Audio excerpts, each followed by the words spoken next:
మనము కొన్నిసార్లు ఏమనుకుంటామంటే మనకు వచ్చిన బాధలను బట్టో, సమస్యలను బట్టో, ఇబ్బందులను బట్టో మనం అనుకుంటాం ఏమని, దేవుడు ఎలాగెందుకు చేస్తున్నాడు అనిపిస్తుంది.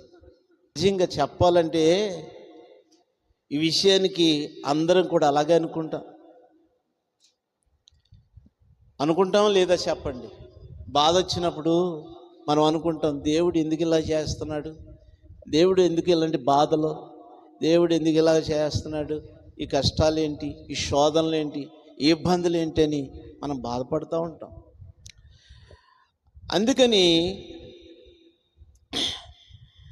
దేవుని వాక్యం ఏమని చెప్తున్నదని అంటే, కాబట్టి ఏమందుము 14వ వచనం, దేవుని యందు అన్యాయము కలదా అట్లా అనరాదు అంటాడు అపుస్తలుడైన పౌలు గారు అంటాడు, అట్లా అనరాదు.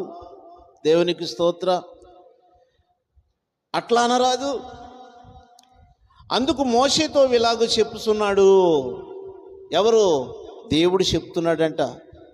మోషేతో ఇలాగ చెప్తున్నాడంట, ఎవరిని కరుణింతునో వానిని కరుణింతును, ఎవరిని ఎడల జాలిపడుదునో వాని ఎడల జాలి చూపుదును. దేవునికి స్తోత్ర. ఎవరిని కరుణించాలో వారిని కరుణిస్తాడు దేవుడు. ఎవరి యందు జాలి చూపాలో వారి యందు జాలి చూపేవాడంట దేవుడు. దేవునికి స్తోత్ర. నువ్వెంతో కష్టపడినా, ఎంతో ప్రయాసపడినా,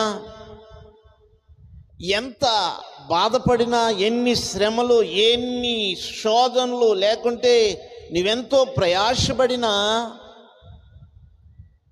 ఏమీ కాదు. కానీ దేవుని దృష్టికి నువ్వు వెళ్ళాలి. హల్లెలూయా. ఎవరి దృష్టికి వెళ్ళాలంట? దేవుని దృష్టికి వెళ్ళాలంట.